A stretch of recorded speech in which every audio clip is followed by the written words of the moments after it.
Hello friends, welcome to my channel my little one India. मेरा नाम है महिमा।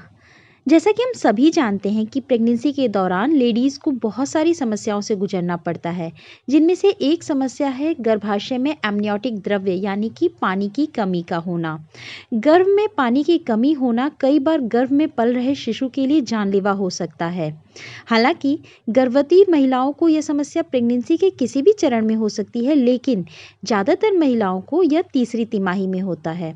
इस वीडियो में हम आपको गर्भाशय में एमनियोटिक द्रव्य की कमी से जुड़ी सारी जानकारी देंगे कि ये क्या होता है, क्यों होता है, कब होता है और इससे निजात पाने के लिए आपको क्या करना चाहिए। वीडियो को जारी रखेंगे और बिना स्किप किए पूरा देखिएगा। तो सबसे पहले बात करते हैं एमनियोटिक द्रव्य यानी गर्भाशय में पानी का कम होना क्या होता है। गर्भ ठहरने के करीब 12 दिन के बाद महिला के गर्भाशय में एमनियोटिक थैली बनती है और उसमें द्रव्य बनना शुरू होता है। इसे एमनियोटिक द्रव्य कहा जाता है। यह द्रव्य गर्भ में पलने वाले शिशु के लिए कई मायनों में फायदेमंद होता है।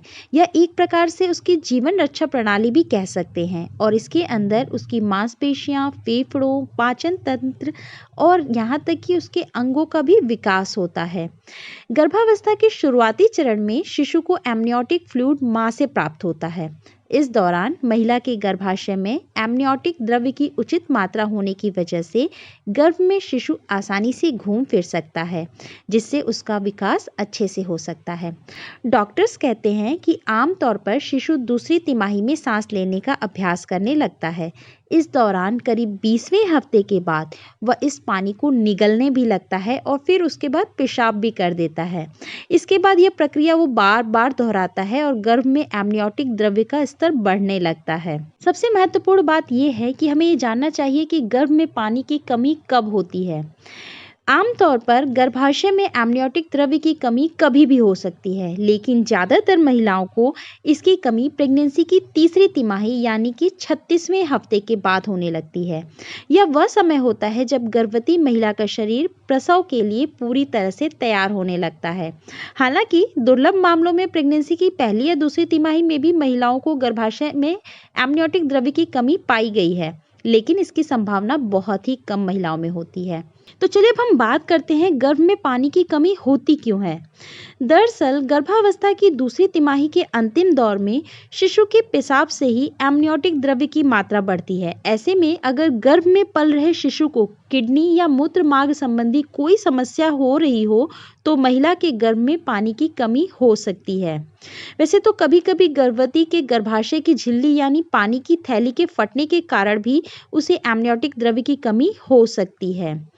कुछ मामलों में पानी की थैली में छिद्र हो जाता है, जिससे द्रव्य रिसने लगता है। इसके कारण महिला के गर्भाशय में एमनियोटिक द्रव्य की कमी हो सकती है। कभी कभी यह छेद बहुत ज़्यादा बारीक भी होता है। महिला के प्लेजेंटा में किसी प्रकार की समस्या होने से शिशु तक खून का प्रवाह सुचारू रूप से नहीं हो पाता।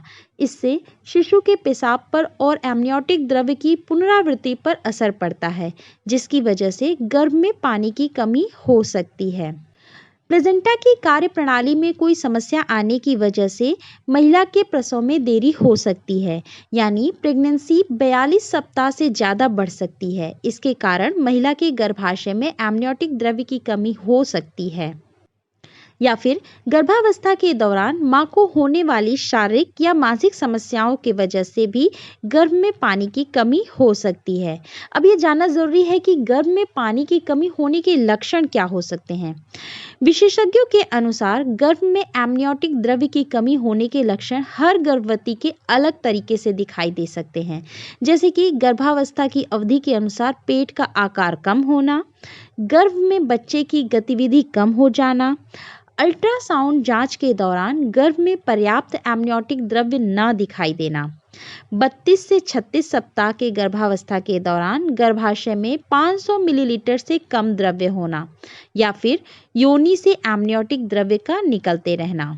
कभी कभी प्रेगनेंसी में गर्भवती की योनि से निकलने वाला द्रव्य एमनियोटिक फ्लूइड भी हो सकता है, जिसकी वजह से उसे गर्भ में इस द्रव्य की कमी हो सकती है।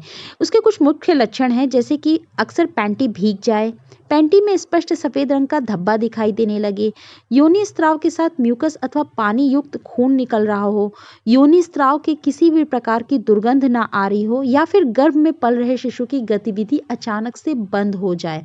ऐसी सिचुएशन में आपको तुरंत डॉक्टर से संपर्क करना चाहिए। गर्भाशय में एमनियोटिक द्रव्य की जांच दो तरीके से की जाती है।